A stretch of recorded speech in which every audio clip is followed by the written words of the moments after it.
Good morning, welcome back to my new vlog. ನಾನು already ಟೈಮೇ ಗೊತ್ತಿಲ್ಲ, 9 ಗಂಟೆಯಿಂದ ವ್ಲಾಗ್ ಸ್ಟಾರ್ಟ್ ಮಾಡ್ತಾ ಇದ್ದೀನಿ. ನೀರು ಬಿಟ್ಟಿದ್ದಾರೆ, ನೀರು ಹಿಡ್ಕೋಬೇಕು. ಮೋಟ್ರ್ ಹಾಕ್ಬಿಟ್ಟು ಬಂದಿದ್ದೀನಿ ಕಡೆಗೆ. ಈಗ ಒಳಗಡೆಗೆ ಫಸ್ಟ್ ಇಟ್ಕೊಂಡು ಆಮೇಲೆಲ್ಲ ಕಡೆಗೆ ಇಟ್ಕೋಬೇಕು. ಅಮ್ಮ ಅಪ್ಪಾಜಿ ನಾನು ವಿಡಿಯೋ ಆಲ್ರೆಡಿ ಅಪ್ಲೋಡ್ ಆಗಿದೆ, ಹೇಳಿದ್ದೀನಿ. ಬೆಳಗ್ಗೆ ಬೇಗ ಇದ್ದಿದ್ದು ಹೇಳಿದ್ದೀನಿ. ಗದ್ದೆ ಕುಯ್ಯಕ್ಕೆ ಹೋಗಿದ್ದಾರೆ. ಸೊ ನಾನು ವಾಟರ್ ಮ್ಯಾನ್ ಕಿರಿಗೆ ಕಾಲ್ ಮಾಡ್ತಾನೆ ಇದ್ದೆ, ಎಷ್ಟೊತ್ತಿಗೆ ಬಿಡ್ತೀಯ ಅಂತ. ಯಾಕಂದರೆ ನಾನು ಗದ್ದೆ ಹತ್ರ ಹೋಗೋಣ ಅಂದ್ಕೊಂಡೆ, ಬಟ್ ಅವ್ನು ಕಾಲ್ ಪಿಕ್ ಮಾಡಲೇ ಇಲ್ಲ. ಡೈರೆಕ್ಟ್ ನೀರೇ ಬಿಟ್ಬಿಟ್ಟಿದ್ದಾನೆ. ಸರಿ ಅಂದ್ಬಿಟ್ಟು ಇವಾಗ ನೀರು ಇಟ್ಕೊತಾ ಇದ್ದೀನಿ. ಹೊಳೆ ನೀರು ನಲ್ಲಿ ನೀರು ಫಸ್ಟು ನೋಡ್ಕೋಬೇಕು. ಹೊಳೆ ನೀರೇ ಗೈಸ್, ನೋಡಿದ್ರೆ ಗೊತ್ತಾಗುತ್ತೆ. ಅದಕ್ಕೆ ಈ ಥರ ಸ್ಟೀಲ್ ಪಾತ್ರೆಗೆ ಎತ್ತಿಟ್ಕೊತೀನಿ. ಹೊಳೆ ನೀರು, ನಲ್ಲಿ ನೀರಲ್ಲ. ಈಗ ಬೇಗ ನೀರು ಹಿಡ್ಕೊಂಡು ಆಮೇಲಿಂದ ಸಿಗ್ತೀನಿ, ಓಕೆನಾ? ನೀರೆಲ್ಲ ಹಿಡ್ದಿದ್ದಾಯಿತು. ಬೆಳಗ್ಗೆ 6:15 ಎದ್ನ, 6:20ಕ್ಕೆ ಕೃತುಗಾಲ್ ಕೈಸ್ಕೊಟ್ಟು ನಮ್ಮಮ್ಮ ಟೀ ಇಟ್ಟಿತ್ತು. ಟೀ ಕುಡಿದ್ಬಿಟ್ಟು ಬಾಗಿಲು ಕಸ ಎಲ್ಲ ಗುಡಿಸಿ ರಂಗೋಲಿ ಹಾಕಿ, ಹಿಂದ್ಗಡೆ ಹೂವಿದ್ದಾವೆ. ಅದು ಹೂವು ಹೆಸರು ನಂಗೆ ನಿಜವಾಗ್ಲೂ ಗೊತ್ತಿಲ್ಲ. ಹೂವೆಲ್ಲರೂ ತಂದು ಹೊಸ್ಲಿಗೆ ಎಲ್ಲ ಇಟ್ಬಿಟ್ಟು ಬಂದು ಈ ಅಡುಗೆ ಮನೆ ಕ್ಲೀನ್ ಇತ್ತು, ನಮಗೆ ಗೊತ್ತಲ್ಲ, ನೈಟೇ ಕ್ಲೀನ್ ಮಾಡಿಬಿಡುತ್ತೆ ನಮ್ಮಮ್ಮ. ಸೊ ಈ ಮನೆ ಕಸ ಗುಡಿಸಿ ಹಾಗೆ ರೈಸ್ಗೆ ಇಟ್ಬಿಟ್ಟೆ. ಯಾಕಂದರೆ ಮೊಸರು ಕಲಸಿಡು ಅಪ್ಪಾಜಿ ಬಂದು ಗದ್ದೆ ತಗೊಂಡು ಹೋಯ್ತದೆ. ಕೆಲಸ ಜಾಸ್ತಿ ಇದೆ, ಗದ್ದೆ ಕುಯ್ಯೋದು ಏನೇನೋ ಕೆಲಸ ಐತೆ ಅಂತು. ಇನ್ನು ಅಪ್ಪಾಜಿ ಬಂದ್ಬಿಡ್ತದೆ ಅಂದ್ಬಿಟ್ಟು 7:30 ಆಗಿತ್ತು. ಅನ್ನಕ್ಕೆ ಇಟ್ಬಿಟ್ಟು ಮೊಸರು ಒಗ್ಗರಣೆ ಮಾಡಿ ಅನ್ನ ಕಲಸಿಟ್ಬಿಟ್ಟು ಟೀ ನೋವು, ಹಾಲು ನೋವು, ನೈಟ್ ಊಟ ಮಾಡಿ ತಟ್ಟೆಗಳು ಎಲ್ಲನೂ ಹೋಗಿ ತೊಳ್ಕೊಂಬಂದು ಗಿರಿ ಕಾಲ್ ಮಾಡಿದೆ. ನೀರು ಬಿಡ್ತಾನೆ ಕೇಳೋಣ, ಗದ್ದೆ ಹತ್ರಕ್ಕೆ ಹೋಗ್ಬಿಟ್ಟು ಬರೋಣ ಅಂತ ಹೇಳಿ. ಅವ್ರು ಕಾಲೇ ಪಿಕ್ ಮಾಡಲಿಲ್ಲ. ಸಾಡಾನ ನೀರು ಬಿಟ್ಟ. ಸದ್ಯಕ್ಕೆ ಒಳಗಡಿಕೆ ಅಂದರೆ ಇದೊಂದೇ ಅಂಡೆಗೆ ನೀರು ಇಟ್ಕೊಂಡಿದ್ದು. ಯಾಕಂದರೆ ಹೊಳೆ ನೀರಲ್ವ ಇವೆಲ್ಲ, ಕುಡಿಯೋ ನೀರು, ಬೋರ್ ನೀರು. ಅದಕ್ಕೆ ಚೆಲ್ಲಿಲ್ಲ. ಅಂಡೆಗೆ ಮಾತ್ರ ಒಂದು ಹಿಡ್ಕೊಂಡು, ಇನ್ನು ತೊಟ್ಟಿಲು ಇದ್ದೋ ಕಡೆಯ ಬಕೆಟ್ಗಳಿಗೆ ಹಿಡ್ಕೊಂಡು ಕೊಟ್ಟಿಗೆ ತೊಗೊಂಡ್ಬಿಟ್ಟು ಈಗ ಪೈಪೆಲ್ಲ ಸುತ್ತಾಕ್ಬಿಟ್ಟು ಬಂದಿದ್ದೀನಿ. ಈಗ ಕೃತು ಊಟ ಮಾಡಿರೋದು ತಟ್ಟೆ 1-2 ಲೋಟಗಳಿದ್ದಾವೆ, ಅವು ತೊಳಿಬೇಕು. ಇವಾಗ ಅಮ್ಮಂಗೆ ಕಾಲ್ ಮಾಡಿದ್ದೆ, ಅಪ್ಪಾಜಿ ಬರಲ್ಲ ಊಟ ತೊಗೊಂಡೋಗೋಕ್ಕೆ ಅಂತ ಹೇಳಿ. ಕೆಲಸ ಎಲ್ಲ ಮುಗೀತು, ಇಬ್ಬರೇ ಬರ್ತಾಯಿದ್ದೀವಿ ಅಂತ. ಅಯ್ಯೋ, ನಾನು ಊಟ ಕೊಡ್ತೀನಲ್ಲ, ಹಾಗೆ ನಾನು ಕೃತುನು ಗದ್ದೆ ಹತ್ರ ಬಂದು ಸುತ್ತಾಡ್ಕೊಂಡು ಹೋಗೋಣ ಕಣಮ್ಮ ಅಂದ್ಕೊಂಡಿದ್ದೆ ಅಂದೆ. ಅದಕ್ಕೆ ಸಂದೆ ಇನ್ನೂ ಕೆಲಸ ಮುಗ್ದಿಲ್ಲ, ಆದರೆ ಬಿಸಿಲು ಹೊತ್ತಲ್ಲಿ ಬೇಡ, ಸಂದೆ ಒಪ್ಪತ್ತಿಂದ ಹೋಯ್ತೀವಿ ಅಂತು. ಸರಿ, ಆಗ ಸಂದೆ ಒಪ್ಪತ್ತಿಂದ ನಾನು ಕೃತುನು ಹೋಗೋಕ್ಕಾಯ್ತದೆ ಅಂದ್ಕೊಂಡೆ. ಈಗ ಅಪ್ಪಾಜಿ ಅಮ್ಮನೇ ಬರ್ತಾರಂತೆ. ಮೊಸರು ಒಗ್ಗರಣೆ ಮಾಡಿ ಕಲಸಿಟ್ಟಿದ್ದೀನಿ. ಇನ್ನೇನು ಎಲ್ಲ ಕೆಲಸ ಮುಗಿಸ್ದೆ. ಈ ಕೆಲಸದ ಗಡಿ ಬಿಡಿಲಿ ವಿಡಿಯೋ ಮಾಡ್ಕೊಳ್ಳೋಕ್ಕೆ ಆಗಲಿಲ್ಲ. ಆ್ಯಂಡ್ 6:20ರಿಂದ ಕಂಟಿನ್ಯೂಸ್ ಆಗಿ 9:30 ತನಕ ನನಗೆ ಬಿಡುವೇ ಇಲ್ಲ. ಅದರಲ್ಲೂ ನೀರು ಬಿಟ್ಟಿದ್ದ ಗ್ಯಾಪಲ್ಲಿ ವೀಡಿಯೋನ ಸ್ಟಾರ್ಟ್ ಮಾಡಿದೆ. ಇನ್ನೇನು ಟೈಮ್ ಆಗೋಯ್ತು, ಇನ್ಯಾವಾಗ ನಂದು ಡೈಲಿ ವ್ಲಾಗ್ ಆಗಿರೋದ್ರಿಂದ ಬೆಳಗ್ಗೆನೇ ಸ್ಟಾರ್ಟ್ ಮಾಡಬೇಕಲ್ವಾ, ಇನ್ಯಾವಾಗ ಸ್ಟಾರ್ಟ್ ಮಾಡೋದು ಅಂತ ಹೇಳಿ ಸ್ಟಾರ್ಟ್ ಮಾಡಿದೆ. ಇವಾಗ ನಾನು ಇನ್ನೂ ತಿಂಡಿ ತಿಂದಿಲ್ಲ, ತಿನ್ನಬೇಕು. ಇಲ್ಲಿ ಪರಂಗಿ ಹಣ್ಣು ಕಟ್ ಮಾಡಿಟ್ಟಿದ್ದಾರೆ. ನಮ್ಮ ಗದ್ದೆ ಹತ್ರ ಪರಂಗಿ ಹಣ್ಣಂದು ಮರಗಳೈತೆ, ಚಿಕ್ಕದು, ಒಂದು ಅಥವಾ 2 ಏನೋ ಐತೆ.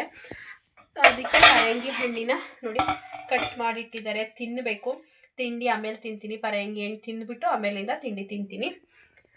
ತುಂಬ ಜನ ನಿನ್ನೆ ನಾನು 8 ಗಂಟೆಯಲ್ಲಿ ವೀಡಿಯೋ ಮಾಡಿ 8:45 ಸಮಥಿಂಗ್ 9 ಗಂಟೆನಾಗಿತ್ತು ವೀಡಿಯೋ ಅಪ್ಲೋಡ್ ಮಾಡಿದಾಗ. ಆಲ್ಮೋಸ್ಟ್ 2,500 ವೀಡಿಯೋ, 2,200-300 ಏನೋ ಓಡ್ತಾ ಇದೆ ಇನ್ನು. ಸೊ ನೈಟ್ ಅಪ್ಲೋಡ್ ಮಾಡಿದ್ರು ಕೂಡ ಅಷ್ಟು ಜನ ನೋಡ್ತಿದ್ದಾರೆ ಅಂದರೆ ನಂಗೆ ತುಂಬ ಖುಷಿ ಆಗುತ್ತೆ. Thank you. ಆ್ಯಂಡ್ ಹೌದು, ಗೌರ್ಮೆಂಟ್ ಜಾಬ್ ಅಂತ ಹೇಳಿದ್ದೀನಿ. ಅದರಲ್ಲಿ ನೀವು ಕ್ಲಾರಿಫಿಕೇಷನ್ ನನಗೆ ಕಮೆಂಟ್ ಮೂಲಕ ಕೊಟ್ಟಿದ್ದೀರಾ, ಸೆಂಟ್ರಲ್ ಗೌರ್ಮೆಂಟ್ ಅಂತ ಹೇಳಿ. ಹೌದು, ಸೆಂಟ್ರಲ್ ಗೌರ್ಮೆಂಟ್ ಅದು, ಬಟ್ ಮುಂದಿನ ದಿನಗಳಲ್ಲಿ ಗೌರ್ಮೆಂಟ್ ಆಗೋ ಚಾನ್ಸಸ್ ಕೂಡ ಇದೆ. ಆ್ಯಂಡ್ ಅದು ನಮಗೆ ಕಾಂಟ್ರಾಕ್ಟ್ ಬೇಸಿಸ್ ಇರಬಹುದು, ಬಟ್ ಅದು ಪರ್ಮನೆಂಟ್ ಜಾಬೇನೆ. ಕಾಂಟ್ರಾಕ್ಟ್ ಬೇಸಿಸ್ ಅಂದರೆ ನಮಗೆ ಕೆಲಸ ಬೇಡ ಅಂತ ಹೇಳಿದ್ರೆ ನಾವು ನಮ್ಮ ಕೈಯಾರ ರಿಸೈನ್ ಮಾಡಬೇಕು ಹೊರತು ಅವರಾಗೆ ನಮ್ಮನ್ನು ತೆಗಿಯೋ ಅಧಿಕಾರ ಇರಲ್ಲ. ಈಗ ಎಕ್ಸಾಂಪಲ್, ಒಂದು ಕಂಪ್ನಿ ಅಥವಾ ಫ್ಯಾಕ್ಟ್ರಿ ಅಥವಾ ಏನಾದರೂ ಒಂದು ಕಂಪ್ನಿಗಳಲ್ಲಿ ಏನಾದರೂ ಲಾಸ್ ಆಯಿತು ಅಥವಾ ಕಂಪ್ನಿದು ಏನಾದರೂ ಪ್ರಾಬ್ಲಮ್ ಆಯಿತು ಅಂದರೆ ಕೆಲವೊಂದು ಎಂಪ್ಲಾಯಿಗಳನ್ನ ತೆಗ್ದು ಹಾಕ್ತಿರ್ತಾರೆ. ಸೊ ಕೊರೋನಾ ಟೈಮಲ್ಲಿ ಟೊಯೋಟಾ ಕಂಪ್ನಿಯವರೇ ತುಂಬ ಜನ ಎಂಪ್ಲಾಯಿನ ಬಿಡ್ದಿಲ್ಲಿದೆಯಲ್ಲ, ಟೊಯೋಟಾ ತುಂಬ ಜನ ಎಂಪ್ಲಾಯಿನ ತೆಗ್ದು ಹಾಕಿದ್ರು. ಸೊ ಏನೇನೋ ಆಫರ್ಗಳನ್ನ ಕೊಟ್ಟರು ಆ್ಯಂಡ್ ಏನೇನೋ ಮಾಡಿದ್ರು. ಅಂದರೆ ತುಂಬ ಕಂಪ್ನಿಗಳು ಕರೋನಾ ಟೈಮಲ್ಲಿ ತುಂಬ ಜನಗಳನ್ನ ಕೆಲಸದಿಂದ ತೆಗ್ದು ಹಾಕಿದ್ರು. ಬಿಕಾಸ್ ಪ್ರಾಫಿಟ್ ಆಗ್ತಾ ಇಲ್ಲ, ಲಾಸ್ ಆಗ್ತಾ ಇದೆ ಅಂತ ಆ ಥರ ತೆಗ್ದು ಹಾಕ್ತಾರೆ. ಬಟ್ ನಮ್ಮ ಕೆಲಸನ ನಾವು ಇರೋ ತನಕನೂ ಮಾಡ್ಬೋದು, ತೆಗ್ದು ಹಾಕಲ್ಲ. ಅರ್ಥ ಆಯ್ತಾ? ಪರ್ಮನೆಂಟು. ಅದೇ ನನಗೆ ಇಷ್ಟ ಇಲ್ಲ ಅಥವಾ ನನಗೆ ಮಾಡೋಕ್ಕಾಗ್ತಾ ಇಲ್ಲ ಅಂದರೆ ಮಾತ್ರ ನಮ್ಮ ಕೈಯಿಂದ ನಾವು ರಿಸೈನ್ ಕೊಡ್ಬೋದು ಹೊರತು ಅವರಾಗೇನೆ ತೆಗ್ದು ಹಾಕಲ್ಲ. ಇದು ಪರ್ಮನೆಂಟ್ ಕೆಲಸನೇ. ಆ್ಯಂಡ್ ಇದು ಗೌರ್ಮೆಂಟ್, ಸೆಂಟ್ರಲ್ ಗೌರ್ಮೆಂಟು ಹೌದು. ಮುಂದಿನ ದಿನಗಳಲ್ಲಿ ಗೌರ್ಮೆಂಟ್ ಕೂಡ ಆಗುತ್ತೆ. ಸೊ ಅದೆಲ್ಲ ಏನೇನೋ ಪ್ರೋಸೆಸ್ ನಡೀತಾ ಇದೆ. ಇವತ್ತಲ್ಲ ನಾಳೆ ಆಗೇ ಆಗುತ್ತೆ. ಆ್ಯಂಡ್ ಹೌದು, ನೀವೇ ಕಮೆಂಟಲ್ಲಿ ತುಂಬ ಜನ ಕ್ಲಾರಿಫಿಕೇಶನ್ ಕೊಟ್ಟಿದ್ದೀರ, ತುಂಬ ಖುಷಿ ಆಯಿತು. ಆ್ಯಂಡ್ ನನಗೆ ಹೇಳೋದು, ತುಂಬ ಜನ ಈ ಕೆಲಸಕ್ಕೋಸ್ಕರನೇ ತುಂಬ ಜನ ಅಲಿತಾ ಇರ್ತಾರೆ, ನಿನಗೆ ಸಿಕ್ಕಿದೆ, ಸೊ ಒಳ್ಳೇದಾಗಲಿ ಅಂತ ಹೇಳಿ. ನೆನ್ನೆ ಮೀಟಿಂಗಿಗೆ ಹೋಗಿದ್ನಲ್ಲ ಗೈಸ್, ಎಲ್ಲ ಕೇಳಿದ್ರು, ಏನು ಓದಿದ್ಯಾ ಅಂದರು. ಡಿಗ್ರಿ ಓದಿದ್ದೀನಿ ಅಂದೆ. ನಿನ್ನ ಗಂಡ ಏನು ಮಾಡ್ತಿದ್ದಾರೆ ಅಂದರು. ನಾನು ಹಿಂಗಂದೆ, ಇಲ್ಲ ಅವರಿಲ್ಲ ಅಂದೆ. ಹೌದವ, ನಮಗೆ ಗೊತ್ತಿರಲಿಲ್ಲ, ಬೇಜಾರು ಮಾಡ್ಕೋಬೇಡ ಅಂದರು. ಪರವಾಗಿಲ್ಲ ಮೇಡಮ್, ನಿಮ್ಗೆ ಗೊತ್ತಿರುತ್ತಾ ಅಂದೆ. ನಮ್ಮ ಅಮ್ಮನಷ್ಟು ವಯಸ್ಸಿರೋರು ಕೂಡ ಮೇಡಮ್ದಿರೆಲ್ಲ ಬಂದರು, ಅವ್ರಿಗೆಲ್ಲ 10-15 ವರ್ಷ ಹಂಗೆಲ್ಲ ಸರ್ವಿಸ್ ಆಗೈತೆ ಕೆಲಸದಲ್ಲಿ. ಆಗ ಅವ್ರು ಹೇಳಿದ್ದೊಂದೇ ಮಾತು, ಇನ್ನು ಚಿಕ್ಕ ವಯಸ್ಸು, ನಿಮಗೆ ಮಗಳು ಬೇರೆ 4 ವರ್ಷದಳು ಅಂತೀಯ, ಹೆಂಗೋ ನಿನ್ನ ಜೀವನಕ್ಕೊಂದು ಕೆಲಸ ಸಿಕ್ಕಿದೆ, ಮಾಡ್ಕೊಂಡು ಹೋಗು, ಡಿಗ್ರಿ ಬೇರೆ ಆಗೈತೆ ಅಂತೀಯ, ಮುಂದೆ ನಿನಗೆ ಆಪರ್ಚುನಿಟೀಸ್ ಸಿಗ್ತವೆ, ಒಳ್ಳೇದಾಗಲಿ. ಈ ಕೆಲಸನೇ ತುಂಬ ಜನಕ್ಕೆ ಸಿಗಲ್ಲ, ನಿನಗೆ ಸಿಕ್ಕಿದೆ ಅಂತ ಹೇಳಿದ್ರು. ಆ್ಯಂಡ್ ಬೇಜಾರು ಮಾಡಿಕೊಂಡ್ರು, ಅಯ್ಯೋ ನೋಡೋಕೆ ಇಷ್ಟು ಚೆನ್ನಾಗಿದೆಯಾ, ಇಷ್ಟು ಚಿಕ್ಕ ವಯಸ್ಸು, ಒಂದು ಹೆಣ್ಣು ಮಗ ಅದೇ 4 ವರ್ಷದ್ದು ಅಂತೀಯ, ಹಿಂಗಾಗೋಗ್ಬಿಟ್ಟೈತಲ್ಲ ಅಂತ ಬೇಜಾರು ಕೂಡ ಮಾಡಿಕೊಂಡ್ರು. ಆ್ಯಂಡ್ ಏನಾದರೂ ಗೊತ್ತಿಲ್ಲ ಅಂತ ಹೇಳಿದ್ರೆ ನಮ್ಮನ್ನು ಕೇಳು, ನಾವು ಹೇಳ್ಕೊಡ್ತೀವಿ ಅಂದರು ಕೆಲವೊಬ್ಬರು. ತುಂಬ ಖುಷಿ ಆಯಿತು ನನಗೆ, ಯಾಕಂದರೆ ಎಲ್ಲ ಸಪೋರ್ಟಿವ್ ಆಗೇ ಮಾತಾಡಿದ್ರು. ಸೊ ನನಗೊಂಥರ ತುಂಬ ಖುಷಿ ಆಯಿತು. ಗೊತ್ತಿಲ್ಲ ಅಂದರೂ ಕೇಳಪ್ಪ, ನಮ್ಮನ್ನ ಹೇಳ್ಕೊಡ್ತೀವಿ ಅಂದರು. ಆ್ಯಂಡ್ ಈ ಥರ ಕೆಲಸ ಯಾರಿಗೂ ಸಿಗಲ್ಲ, ನಿನಗೆ ಸಿಕ್ಕಿದೆ, ಮಾಡ್ಕೊಂಡು ಹೋಗು ಅಂತ ಹೇಳಿದ್ರು. ಸೊ ನಿಮ್ಗೆ ಅರ್ಥ ಆಗಿದೆ ಅನ್ಕೋತೀನಿ. ಬೇರೆ ಕಂಪ್ನಿ ಫ್ಯಾಕ್ಟ್ರಿಗಳಿಗೂ ಇದಕ್ಕೂ ಏನು ವ್ಯತ್ಯಾಸ ಅಂತ ಹೇಳಿ. ಇದು ಕೂಡ ಪರ್ಮನೆಂಟ್ ಜಾಬೇನೆ. ನಮ್ಮ ರಿಟೈರ್ಡ್ಮೆಂಟ್ ಗಂಟಲು ಕೂಡ ರಿಟೈರ್ಡ್ ಅವರೇ ಕೊಡೋ ತನಕ ನಾವು ಕೆಲಸ ಮಾಡ್ಬೋದು. ಸೊ ಮುಂದಿನ ದಿನಗಳಲ್ಲಿ ಎಲ್ಲ ಚೇಂಜಸ್ ಆಗುತ್ತೆ. ಸೊ ಎಲ್ಲ ಒಳ್ಳೆಯದಾಗುತ್ತೆ. ಆ್ಯಂಡ್ ಅಂಗನವಾಡಿಗಳು ಇರೋದನ್ನು ಕೆಲವೊಂದು ಊರಲ್ಲಿ LKG UKG ಸ್ಟಾರ್ಟ್ ಮಾಡಿದ್ದಾರೆ. ನಮ್ಮ ಅಂಗನವಾಡಿನೂ ಕೂಡ ಮುಂದಿನ ದಿನಗಳಲ್ಲಿ LKG UKG ಸ್ಟಾರ್ಟ್ ಆಗುತ್ತೆ. ಸೊ ಎಲ್ಲ ಚೇಂಜಸ್ ಆಗುತ್ತೆ. ಆ್ಯಂಡ್ ಅಪ್ಡೇಟ್ಗಳನ್ನ ಕೂಡ ಕೊಡ್ತಾ ಇರ್ತೀನಿ ನೋಡಿ. ಇದೇ ಟೈಮ್ಗೆ ನಮ್ಮ ಅಪ್ಪಾಜಿ ನಮ್ಮ ಅಮ್ಮನೂ ಬಂದರು. ನಾನು ಇನ್ನೂ ಪರಂಗಿ ಹಣ್ಣೆ ತಿಂದಿಲ್ಲ. ಈಗ ಪರಂಗಿ ಹಣ್ಣು ತಿಂದ್ಬಿಟ್ಟು ಅಪ್ಪಾಜಿ ಅಮ್ಮಗೆ ತಿಂಡಿ ಹಾಕ್ಕೊಟ್ಬಿಟ್ಟು ಆಮೇಲಿಂದ ಸಿಗ್ತೀನಿ, ಓಕೆನಾ ಫ್ರೆಂಡ್ಸ್? ಟೈಮ್ ಬಂದು 12:45 ಅಮ್ಮನ ನಾನು ಸೇರಿಕೊಂಡು ಕಾಳು ಎಳೆದು, ಹಸಿ ಕಾಳು ಎಳೆದ್ಬಿಟ್ಟು ಸ್ವಲ್ಪ ಬಿಸಿನೀರು ಕಾಯಿಸ್ಬಿಟ್ಟು ಇದ್ರೊಳಗೆ ಹಾಕಿದ್ದೀನಿ. ಸಂಜೆ ಹಸಿ ಚಿಲ್ಕವರೆ ಕಾಳು ಇದನ್ನು ಚಿಲ್ಕಿಸ್ಬೇಕು. ಇವಾಗ ಮಧ್ಯಾಹ್ನ ಅಂದರೆ ಒಂದು 4 ಗಂಟೆ ಮೇಲೆ ಚಿಲ್ಕಿಸಿ ನೈಟ್ಗೆ ಸೊ ಹಸಿ ಅವರೆಕಾಳು ಮತ್ತು ಮೊಟ್ಟೆ ಹಾಕಿ ಸಾಂಬಾರು ಮಾಡ್ಕೊಳ್ಳೋದ ಅಂತು. ಆವಾಗಲೇ ಬೆಳಗ್ಗೆ ಒಂದು ಅಮ್ಮವ್ರು ಬಂದ್ರಲ್ಲ, ಆವಾಗಲೇ ಒಂದು 11 ಗಂಟೆಲೆ 10:15 ಎಡೆದ್ಬಿಟ್ಟು ಬಿಸಿನೀರು ಹಾಕಿಟ್ಟಿದ್ದೀನಿ.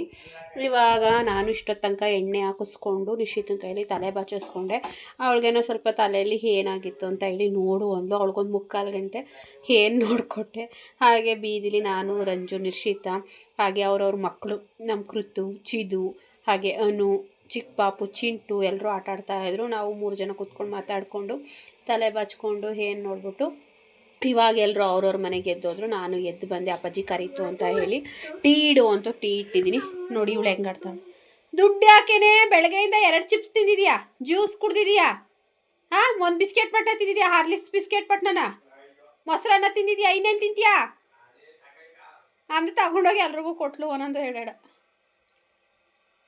ಓ ಸಂದು ತಿಂತಾನೆ ಇರು. ಅನ್ನ ಊಟ ಮಾಡು, ಮೊಸರನ್ನ ಕಲ್ಸಿಲ್ವಾ? ಹೋಗು, ದುಡ್ಡಿಲ್ಲ. ABCD ಬರೆಯೋಗು. ಬುಕ್ಕು ಪೇನ್ ತಂದ ರಂಜು ಅವರು ಜಗ್ತಿ ಮೇಲೆ ಬುಕ್ಕು ಪೇನ್ ತರೋ ಓಡು. ಸೇಬಣ್ಣಲ್ಲಿ ಫ್ರಿಡ್ಜಲ್ಲಿ ಅದೇ ಎತ್ತಿಡು. ಫಸ್ಟ್ ಎತ್ತಿಟ್ಬಿಟ್ಟು ಹೋಗು, ತಣ್ಣಗಿರ್ತದೆ. ಇನ್ನೊಂದು ಗಂಟೆಗೆ 4 ನಿಮಿಷ ಇದೆ. ನಾನು ಬೆಳಗ್ಗೆಯಿಂದ ತಿಂಡಿ ತಿಂದಿಲ್ಲ. ಪರಂಗಿ ಹಣ್ಣು ತಿನ್ನಲ್ವಾ, ಹಾಗೆ ಒಂದು ಲೋಟ ಟೀ ಕುಡ್ದಿದೆ. ಇವಾಗ ಹೊಟ್ಟೆ ಚುರುಗರಿತೈತೆ. ಅಮ್ಮ ಅವ್ರಿಗೆ ಟೀ ಕೊಟ್ಟೆ, ಅಮ್ಮಂಗೂ ಅಪ್ಪಾಜಿಗೂ ಕುಡಿತಾವ್ರೆ. ನಾನು ಇಷ್ಟು ಸ್ವಲ್ಪ ಟೀ ಹೆಚ್ಚಾಗಿತ್ತು, ನಾನು ತಗೊಂಡಿದ್ದೀನಿ. ಇವಾಗ ತಿಂಡಿ ತಿಂತಾಯಿದ್ದೀನಿ. ನಮ್ಮ ಅಮ್ಮಂಗೆ ಗೊತ್ತಾದರೂ ಹೋಗಿರ್ತದೆ, ಅದಕ್ಕೆ ಮೆತ್ತು ಮಾತಾಡ್ತಾಯಿದ್ದೀನಿ.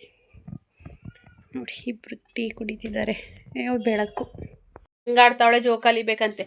ನಾಳೆಗೆ ನಿನ್ನ ಜೊತೆ ಬತ್ತಿಯೋ ಬರಲ್ವಾ? ನಡಿ ಮತ್ತೆ ನಡಿ, 1:15 ನಡಿ ಪಾಚು, ನಡಿ ಬಾಚ್. ಕಾಲು ಚಿಲ್ಕಿಸ್ತಾ ಇದೆ ಅಜ್ಜಿ. ಚಿಲ್ಕವ್ರೆ, ಚಿಲ್ಕ್ಸನ ಬಾ, ಸಾರು ಮಾಡೋಣ ಸಂಜೆಗೆ. ಮಟ್ಟೆ ಸರ್ ಬಂದ್ಬಿಡು ಮುದ್ದು. ಒಂದ್ಸತಿ ಹೇಳೋದು ಮುದ್ದು ನಾನು. ಇಲ್ಲ ಆ ಬೀರಲ್ಲಿ ಸೀರೆ ಇಲ್ಲಕದ್ ಬಾಚಿನಿ ಇಲ್ಲ ಅಂತ ಒಂದ್ಸತಿ ಹೇಳಿರ್ತಾನೆ. ನನ್ನವು ದೊಡ್ಡ ದೊಡ್ಡ ಸೀರೆ ರೇಷ್ಮೆ ಸೀರೆ ತರದವು. ಬಾ ಬತ್ತಿಯೋ ಬಾ. ಅವತ್ತು ಕೂಡಾಕಿದ್ನಲ್ಲ ಕೂಡಾಕೋತೀನಿ. ಅಲ್ಲೇ ಇರು ನೀನು ಕೂಡಾಕೋತೀನಿ. ಬಾ ಮತ್ತೆ ಸುಮ್ಮನೆ ಜೋಕಲಿ ಇಲ್ಲ ಬಂದ್ಬಿಡು. ಬರಬೇಕು ಸುಮ್ಮನೆ. ನೋಡಿ ಹೆಂಗೆ ಹಠ ಮಾಡ್ತಾಳೆ ಅಂತವ. ಅಯ್ಯೋ ನನ್ನ ಕ್ಯಾಮ್ರಾ ಬೇರೆ ಫೋಕಸ್ಸೇ ಮಾಡ್ತಾ ಇಲ್ಲ ನೀಟಾಗಿ. ಬಾ ಮಗಳು ಹೋಗೋಣ. ಗಾದೆ ತಗೋಯ್ತಾರೆ ಅಜ್ಜಿ ತಾತ. ಬಾ ಹೋಗೋಣ ಬೇಗ ಬಂದ್ಬಿಡು. ನಿಜ ಹೋಯ್ತಾವ್ರೆ. ಕೆಲ್ಸ ಇಲ್ವ ಗದೆತು ಅದೆಲ್ಲನೂ ಕುಯ್ತಾವ್ರಲ್ಲ. ಬಾ ಹೋಗೋಣ. ಬತ್ತಿ ಅಂತ ಅಜ್ಜಿ.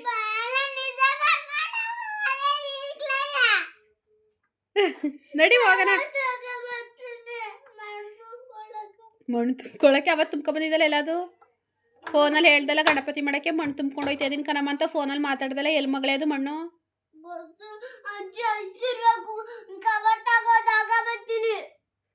ತಕೋ ನೀನೇ ಕವರ. ಕೈ ಇಲ್ವಾ ನಿಂಗೆ? ದೇವ್ರ ಕೈ ಕೊಟ್ಟಿಲ್ವಾ? ನಾನು ಟಾಪ್ ಬುಕ್ ಮಾಡಿದ್ದೀನಲ್ಲ, ತೋರಿಸು ಎಲ್ರಿಗೂ ಫ್ರೆಂಡ್ಸ್ಗಳಿಗೆ ಹೊಸ ಬಟ್ಟೆನ. ಯಾಕೆ ತೋರ್ಸಕ್ಕಲ್ಲ? ಜೋಕಾಲಿ ಕಟ್ಟೋದಿಲ್ಲ ಅಮ್ಮ. ಇರೋ ಜೋಕಾಲಿಗೆ ದುಡ್ಡು ಕೊಟ್ಟು ತಗೊಂಡಿರೋದು ನಿನಗೋಸ್ಕರನೇ ಕತೆ. ಅದರಲ್ಲೇ ಆಟ ಆಡಿ ನಡಿ. ನಾನು ತೂಗ್ತೀನಿ ಮನೆಗೆ ಹೋದ್ರಲ್ಲಿ. ನಡಿ ಅಮ್ಮ ನಡಿ. ಅಜ್ಜಿ ಗೊತ್ತಾತೆ ಇಲ್ಲ ಅಂದ್ಬಿಟ್ರೆ ಕಟ್ಕೊಡೋದಿಲ್ಲ. ಮೊಗ್ಚೆಕಾಯಿ ಕಾಯಿಸ್ಕೊಬಂದಿದ್ದೀನಿ ಸೀತಿನೀಗ. ಸುಡ್ತಾದೆ.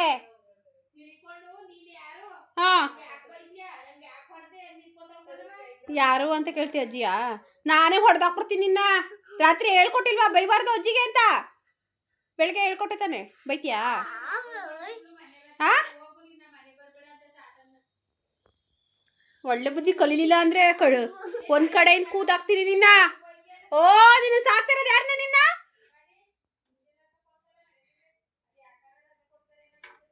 ಹೋಗ್ಬಾ ಕಾನ್ವೆಂಟ್ಗೆ. ಬಾ ಕಳಿಸ್ತೀನಿ ನಿನ್ನ ಕಾನ್ವೆಂಟ್ಗೆ. ನಾನು ಸೀರೆ ಕಟ್ಟೋದಿಲ್ಲ ಒಂದ್ಸತಿ ಹೇಳೋದು. ಕರ್ಕೊಂಬರಕು ಬಂದ್ರೆ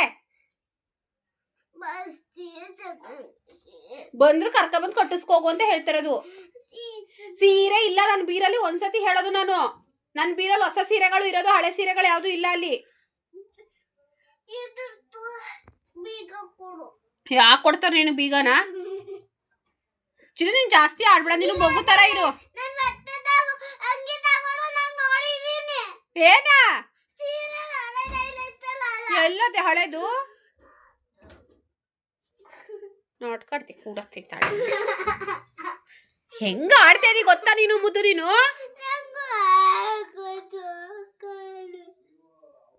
ಫೈನಲಿ ಹಠ ಮಾಡ್ಕೊಂಡು ಸೀರೆ ಕಟ್ಟಿಸ್ಕೊತಾವಳೆ ಜೋಕಲಿಯ.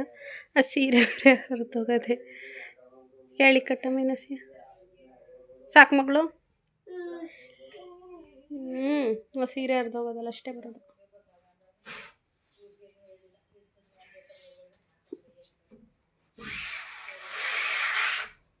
ಕೊಚ್ಚು ಈಗ.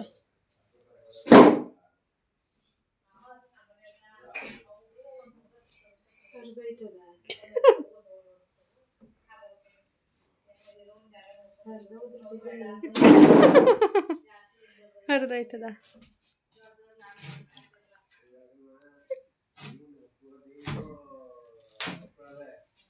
ಯಾಕಮ್ಮ ಹರಿದೋಯ್ತದೆ ಚಿನ್ನು? ಹರಿದೋಯ್ತು ಸೀರೆ. ಸ್ವಲ್ಪ ಹರಿದೋಗಿತ್ತು. ಈಗ ಕಟ್ಟಿದ ಮೇಲೆ ಫುಲ್ ಹರಿದೋಯ್ತು. ಅದಕ್ಕೆ ನಮ್ಮಮ್ಮ ಈಗ ಬೇರೆ ಸೀರೆ ಕಟ್ತಾಯಿದ್ದೆ, ಇನ್ನೊಂದು ಸೀರೆನ. ಈ ಕೃತು ಕಡೆಯಿಂದ ನಾವೇನೇನೆಲ್ಲ ಸರ್ಕಸ್ ಮಾಡ್ಬೇಕು ನೋಡಿ ಹೆಂಗೆ ಆಡ್ತಾಳೆ ಅಂತ. ಹ್ಯಾಪಿ ನಾಳೆ ಕರ್ಕೊಂಡು ಹೋಗಲ್ವಲ್ಲ ನಿನ್ನ? ನೀನು ಜೋಕಲ್ಲಿ ಕಟ್ಕೊಟ್ರೆ ಸಾಕು, ನಾನು ಬರಲ್ಲ ಅಂದಲ್ಲ. ನೀನೇ ತಾನೇ ಹೇಳಿದ್ದು, ನಾನು ಹೇಳಿದ್ನಾ? ಕಟ್ಟಿಸ್ಕೊ ಈಗ. ಅದು ಏನು ಮಾಡೋ ಚಿನ್ನು? ಹರಿದೋಗೋದಲ್ಲ ಸೀರೆ. ಹಾಂ ಹರಿದೋಗೋದಲ್ಲ ಏನು ಮಾಡೋದದ? ಎಸಿಬೇಕಾ? ದಟ್ಟಕ್ಕೆ ಹಾಕೊಳ್ಳೋಣ. ದಟ್ಟಕ್ಕೆ ಅದೆಂಗೆ?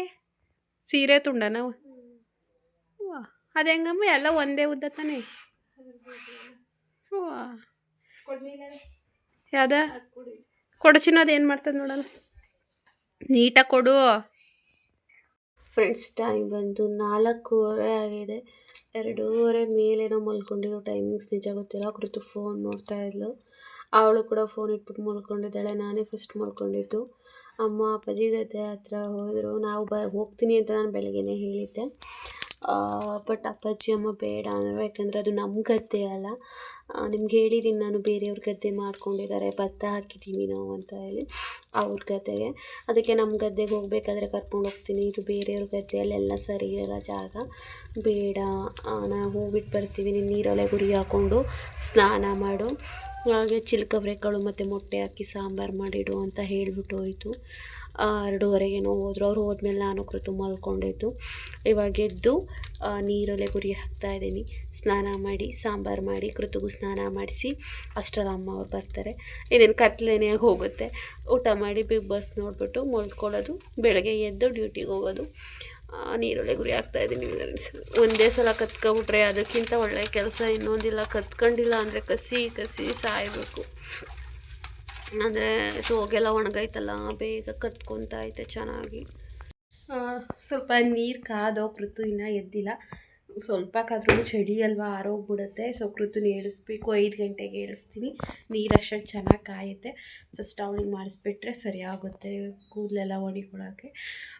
ಫ್ರೆಂಡ್ಸ್, ಟ್ರೈಪೋಡ್ ಇಲ್ಲದೆ ವೀಡಿಯೋ ಮಾಡೋದು ತುಂಬ ಕಷ್ಟ ಆಗ್ತಾಯಿದೆ. ಸ್ಟಾರ್ಟಿಂಗ್ ತೊಗೊಂಡಿದ್ದೆಲ್ಲ ಚಿಕ್ಕದು, ಅದು ಕೂಡ ಏನೋ ಪ್ರಾಬ್ಲಮ್ಮಾಗಿ ಅದು ಕೂಡ ಒಂಥರ ನೀಟಾಗಿಲ್ಲ, ಡ್ಯಾಮೇಜ್ ಆಗಿಬಿಟ್ಟಿದೆ. ಇದು ದೊಡ್ಡದು 900 ರೂಪಾಯಿ ಚಿಲ್ಲರೆ ಎಷ್ಟೋ ಕೊಟ್ಟು ಒಟ್ಟಿಗೆ ಒಂದು 1000 ರೂಪಾಯಿ ಒಳಗಡೆ ಕೊಟ್ಟು ತೊಗೊಂಡಿದ್ದೆ. ಅದು ಏನೋ ಡ್ಯಾಮೇಜ್ ಮಾಡಿಕೊಂಡೆ ಗಂಗೂರಲ್ಲಿ ವೀಡಿಯೋ ಮಾಡೋಕ್ಕೋಗಿ. ಸೊ ನೆನ್ನೆ ನೈಟ್ 8 ಗಂಟೆಲಿ ನಾನು ವ್ಲಾಗ್ ಮಾಡಿ 9 ಗಂಟೆಲೇನೋ ಅಪ್ಲೋಡ್ ಮಾಡಿದಾಗ 15 ನಿಮಿಷನೂ ಇದೇ ರೀತಿ ಹಿಡ್ಕೊಂಡು ಮಾತಾಡಿದ್ದೀನಿ. ಭುಜ ತುಂಬ ಅಂದರೆ ತುಂಬ ನೋವು ಬಂತು. ಇವಾಗ ಫೀಲ್ ಆಯ್ತೈತೆ ಟ್ರೈಪೋಡ್ ಇಲ್ವಲ್ಲ ಅಂತ ಹೇಳಿ.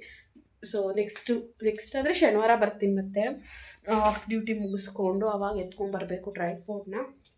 ಹಾಗೆ ಇನ್ನೊಂದು ಹೇಳಕ್ಕೆ ಬಂದೆ ನಾನು, ಏನು ಅಂತ ಹೇಳಿ, ದಯವಿಟ್ಟು ನಂದು ನಂದು ನನ್ನ ಮಗಳದ್ದು, ಅದು ಬಿಟ್ಟರೆ ನಮ್ಮ ಅಪ್ಪ ಅಮ್ಮದು ಅಷ್ಟು ಬಿಟ್ಟರೆ ದಯವಿಟ್ಟು ಇನ್ಯಾರನ್ನೂ ಕೇಳಬೇಡಿ. ನಾನು ಹೇಳಲ್ಲ, ಯಾಕಂದರೆ ಅವರಿವರ ಚಿಂತೆ ನಮಗೆ ಯಾಕೆ, ನಮ್ಮ ಪಾಡಿಗೆ ನಾವು ಇದ್ರೆ ಆಗುತ್ತೆ. ಸೊ ನಮ್ದು ಏನಿದೆ, ನಮ್ಮ ಕೆಲಸ ಏನಿದೆ, ನಮ್ದು ಎಷ್ಟಿದೆ ಅಷ್ಟು ನೋಡ್ಕೊಂಡಿದ್ರೆ ಸಾಕು. ಬಿಕಾಸ್ ನಾನು ಎಲ್ಲರನ್ನ ಬಿಟ್ಟೆ ಆಲ್ಮೋಸ್ಟ್ 1 ವರ್ಷದ ಮೇಲಾಯಿತು.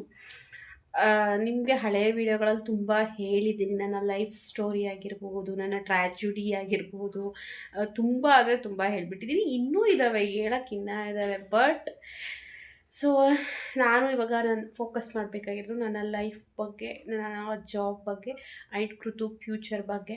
ಸೊ ನಾನೊಂದು ಡಿಸೈಡ್ ಆದೆ, ಓಕೆ ಆಗಿರೋದನ್ನು ಚೇಂಜಸ್ ಮಾಡೋಕ್ಕಾಗಲ್ಲ. ನಾನು ಎಷ್ಟೇ ಹತ್ರೂ ಎಷ್ಟೇ ಪಡ್ಕೊಂಡ್ರು ಇಲ್ಲಿ ಯಾರ ಮನಸ್ಸೂ ಚೇಂಜ್ ಆಗೋಲ್ಲ. ಓಕೆ, ಅವಳೇನೋ ಅಳ್ತಾ ಇದ್ದಾಳೆ, ಬೇಜಾರು ಮಾಡ್ಕೊಂಡು ಇದ್ದಾಳೆ, ಅಥವಾ ಅವಳಿಗೇನಾದರೂ ಮಾಡಬೇಕು, ಅವಳಿಗೆ ಹೆಲ್ಪ್ ಮಾಡಬೇಕು, ಮತ್ತೊಂದು ಯಾರಿಗೂ ಅನಿಸಲ್ಲ.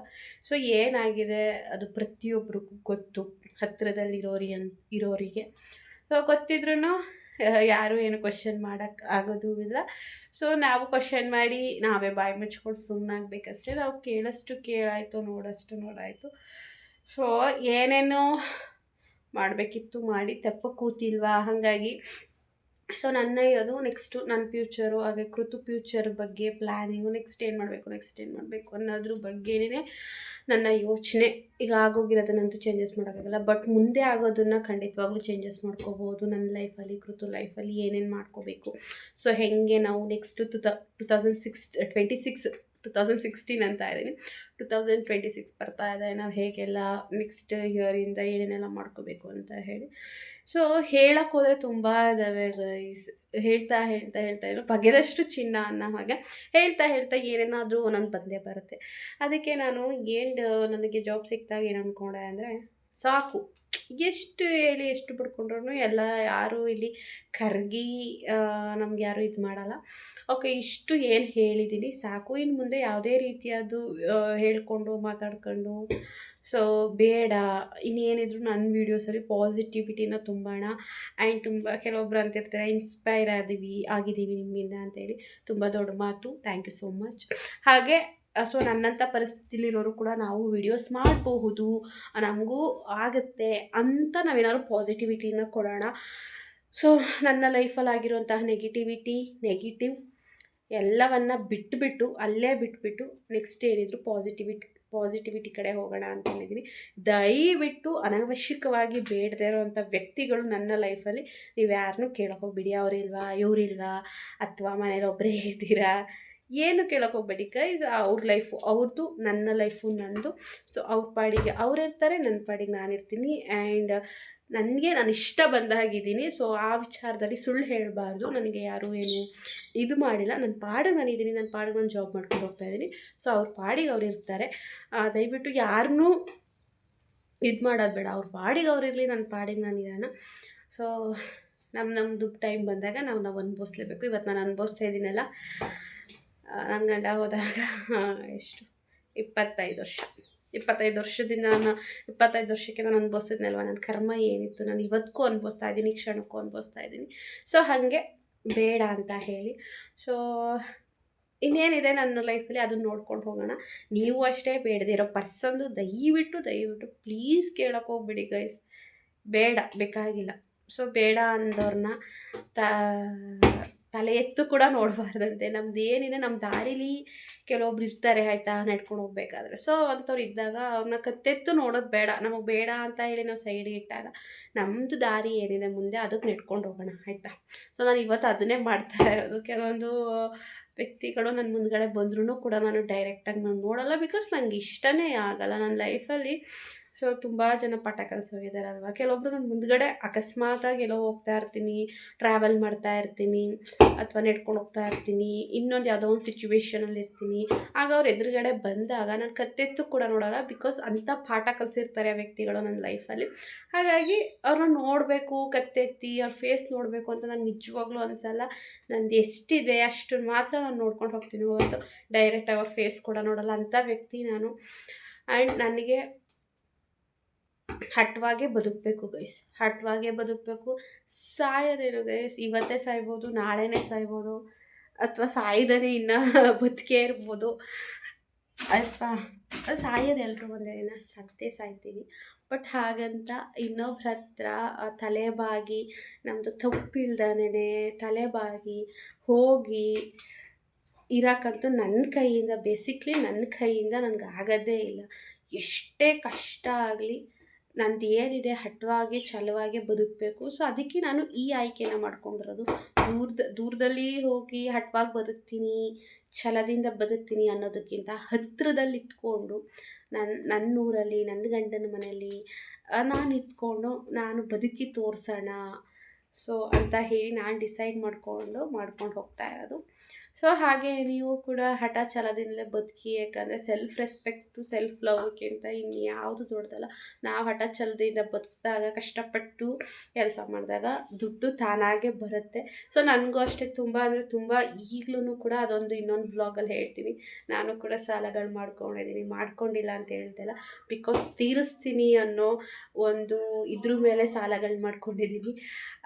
ನಮಗೂ ಸಾಲ ಕೊಡ್ತಾರೆ ಅಂತ ಹೇಳಿದ್ರೆ ಮುಖ ನೋಡ್ಕೊಂಡೇ ಕೊಡ್ತಾರೆ. ಓ ಇವಳು ತೀರಿಸ್ತಾಳ, ಇವಳು ಜಾಬ್ ಇದೆಯಾ, ಏನು ಮಾಡ್ತಾ ಇದ್ದಾಳೆ, ಅಥವಾ ಫ್ಯಾಮಿಲಿ ಬ್ಯಾಕ್ಗ್ರೌಂಡ್ ಏನು ಅಂತ ಹೇಳಿ. ಸೊ ಹಾಗಾಗಿ ನಮ್ಮದು ಎಲ್ಲ ಇದೆ. ಅದೊಂದು ಯಾವುದಾದ್ರೂ ಇನ್ನೊಂದು ವ್ಲಾಗಲ್ಲಿ ನಾನು ಹೇಳ್ತೀನಿ ಏನು ಅಂತ ಹೇಳಿ. ಹಾಗಾಗಿ ಯಾರ ವಿಚಾರನೂ ಕೇಳಬೇಡಿ ಆಯಿತಾ, ಬಿಟ್ಟು ಹಾಕ್ಬಿಡೋಣ. ಯಾಕಂದರೆ ನಮ್ದು ಎಷ್ಟಿದೆ ನಾವು ನೋಡ್ಕೊಂಡು ನಮ್ಮದು ದಾರಿ ಏನಿದೆ ಅದನ್ನು ನೋಡ್ಕೊಂಡು ಹೋಗೋಣ. ಇವಾಗ ನೀರೊಲೆ ಉರಿತ್ಲೇ ಐತೆ, ನೋಡೋಣ ಕೃತುನ ಹೇಳ್ಸೋಣ ಬನ್ನಿ. ಇವಾಗ ದೀಪ ಹಚ್ಚ ಆಯಿತು, ಇವಾಗ ಊಟ ಮಾಡಬೇಕು. ಊಟ ಮಾಡ್ತೀಯಾ ಇಲ್ಲೋ? ನಾನು ಮಾಡಿದೆ ಸಾಂಬಾರು ರೆಸಿಪಿ ತೋರ್ಸೋಕ್ಕಾಗಲಿಲ್ಲ, ನಾನೇ ಮಾಡಿದ್ದು. ಹಸಿ ಅವರೆಕಾಳು ವಿತ್ ಮೊಟ್ಟೆ ಸಾಂಬಾರು. ಫ್ರೆಂಡ್ಸ್ ಕೃತುಗೆ ಅನ್ನ ಕಲಿಸ್ಕೊಟ್ಟಿದ್ದೀನಿ. ಅವಳು ಮೊಟ್ಟೆ ತೊಳ್ಕೊಬರಕ್ಕೆ ಹೋಗೋಳೆ. ಅವಳಿಗೆ ಆಲ್ರೆಡಿ ಹಾಫ್ ಬಾಯ್ಲ್ ಹಾಕ್ಕೊಟ್ಟಿದ್ದೆ, ಡಬಲ್ ರೋಸ್ಟ್ ಮಾಡಿ ತಿಂದು. ಈಗ ಸಾಂಬಾರಲ್ಲಿರೋ ಮೊಟ್ಟೆ ಬೇಕು ಅಂದು ತೊಳ್ಕೊಳಕ್ಕೆ ಹೋಗಿದ್ದಾಳೆ. ನಮ್ಮಮ್ಮ ನನಗೂ ಮುದ್ದೆ ಮಾಡಿಟ್ಟಿತ್ತು. ನಾನು ಸ್ನಾನ ಮಾಡ್ಕೊಂಡ್ಬಂದು ಇವಾಗ ಊಟ ಮಾಡ್ತಾಯಿದ್ದೀನಿ. ಅಪ್ಪಾಜಿ ಅಮ್ಮಂದು ಆಲ್ರೆಡಿ ಊಟ ಆಯಿತು. ತೊಳ್ಕೊಬಂದಾ ತೊಗೊಂಡು ಇಟ್ಕೊಂಡು ತಿನ್ನು ಬಾ, ವೇಸ್ಟ್ ಮಾಡಬೇಡ ಒಂಚೂರ್ನೂ. ತಿನ್ನು ಇಟ್ಕೊಂಡು ತಿನ್ನು, ತಟ್ಟೆಗೆ ಇಟ್ಕೊಂಡು ತಿನ್ನವ. Good morning. ನೆನ್ನೆ ವ್ಲಾಗ್ನ ಎಂಡ್ ಮಾಡಲಿಲ್ಲ, ಸಾರಿ. ಇವಾಗ 6:30 ಎದ್ದಿದ್ದೀವಿ ನಾವು ಕೃತು. ಸೊ ರೆಡಿಯಾಗಿ ಹೊರಡಬೇಕು, ಡ್ಯೂಟಿ ಇದೆ. ಇನ್ನೇನಿಲ್ಲ, ನೋಡೋದಲ್ಲ ಇಷ್ಟೇ ನನ್ನ ಲೈಫ್. ಅಲ್ಲಿಂದ ಇಲ್ಲಿಗೆ, ಇಲ್ಲಿಂದ ಅಲ್ಲಿಗೆ ಡ್ಯೂಟಿ ಮಾಡು, ರಜಾ ಇದ್ದಾಗ ಬಾ, ಮಗಳ ಜೊತೆ ಟೈಮ್ ಸ್ಪೆಂಡ್ ಮಾಡು. ಇನ್ನಂತೂ ನನಗೋಸ್ಕರ ಅಂತ ನನಗೆ ನಾನು ಟೈಮ್ ಕೊಟ್ಕೊಳಕ್ಕಾಗ್ತಾಯಿಲ್ಲ. ನಾನು ನಿಜವಾಗ್ಲೂ 15 ದಿನದಿಂದ ಎಲ್ಲೂ ಹೋಗುವಿಲ್ಲ ಆ್ಯಂಡ್ ಏನೂ ಮಾಡುವಿಲ್ಲ. ಕೆಲಸ ಅಡ್ಜಸ್ಟ್ ಆಗೋ ತನಕ ಎಲ್ಲೂ ಹೋಗೋದು ಇಲ್ಲ ಹೊರಗಡೆ. ನಾನು ಇವಾಗ ಟೀ ಕುಡಿತಾ ಇದ್ದೀನಿ, ಹಾಗೆ ಈ ವ್ಲಾಗ್ನ ಏನು ಮಾಡ್ತಾ ಇದ್ದೀನಿ. ಸೊ ಸಬ್ಸ್ಕ್ರೈಬ್ ಆಗೋದು ಮಾತ್ರ ಮರಿಬೇಡಿ. Keep supporting, love you all, bye. Next ವ್ಲಾಗಲ್ಲಿ ಸಿಗೋಣ.